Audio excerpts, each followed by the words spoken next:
ଛାଡ଼ିଲ ଗୋପପୁର, ଭାଙ୍ଗିଲ ସମ୍ପର୍କ, ଯମୁନା କୂଳର ସ୍ମୃତି। କାହା ପାଇଁ କାହ୍ନା ତ୍ୟାଗ କଲ ତୁମେ ଗୋପୀଙ୍କ ପ୍ରେମର ପ୍ରୀତି। ମା ଯଶୋଦାଙ୍କ ଆଖିରେ ଲୁହରେ ନନ୍ଦ କୋଳ ଶୂନ୍ୟ କଲ। ସଖାଙ୍କ ହସକୁ ପଛରେ ପକାଇ କି ସୁଖ ପାଇଲ ବୋଲ। ତୁମ ପ୍ରେମ ରାଧେ ମୋ ଆତ୍ମାର ଶକ୍ତି, ଗୋପ ମୋର ପ୍ରାଣ ସ୍ପନ୍ଦନ। କିନ୍ତୁ ଧର୍ମର ରକ୍ଷା ପାଇଁ ସଖୀ କରିବାକୁ ପଡ଼େ ସବୁ ବିସର୍ଜନ। ଗୋପବାସୀଙ୍କୁ ମୁଁ ଦେଇଛି ପ୍ରେମ, ମଥୁରାକୁ ଦେଲି ମୁକ୍ତି। କଲ୍ୟାଣ ପାଇଁ ଏ ବିଶ୍ୱ ବ୍ରହ୍ମାଣ୍ଡର ଦରକାର ଥିଲା ଶକ୍ତି। ଧର୍ମ ନାମରେ ରକ୍ତ ରଞ୍ଜିତ କଲ କାହିଁ ପୁଣି ଧରଣୀ।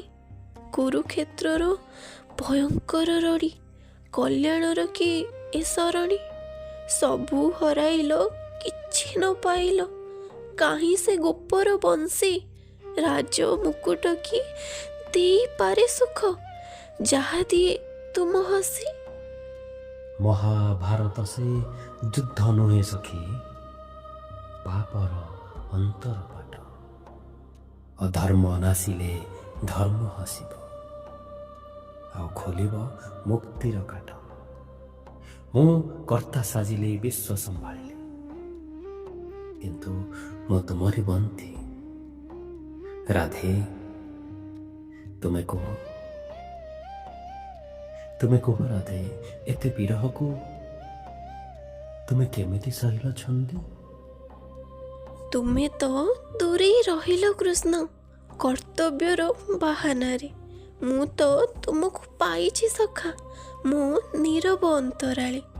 ବିରହ ନୁହେଁ ଏ ପ୍ରେମର ପ୍ରତିଷ୍ଠା, ଶୂନ୍ୟତା ମୋର ସାଥୀ। ତୁମ ଅପେକ୍ଷାରେ କଟିଗଲା ମୋର 100 ଯୁଗ ପରି ରାତି। ରୁକ୍ମିଣୀ ଯେବେ ମୋ ଜୀବନେ ଆସିଲେ ସାଜି ମୋର ପାଟରାଣୀ। ଲୋକେ ଭାବିଲେ ମୁଁ ଭୁଲିଲି ତୁମକୁ, ବୁଝିଲେନି କେ ମୋ କାହାଣୀ।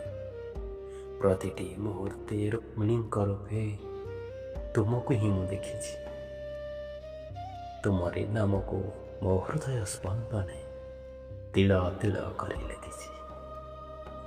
ଜାଣେ ମୁଁ କାହ୍ନା, ତୁମେ ଆଉ ମୁଁ କେବେ ହେଲେ ନୋହୁଁ ଭିନ୍ନ। ଶରୀର ଦୁଇଟି ହେଲେ ବି ଆମର ଆତ୍ମାଟି ଅଟେ ଅଭିନ୍ନ।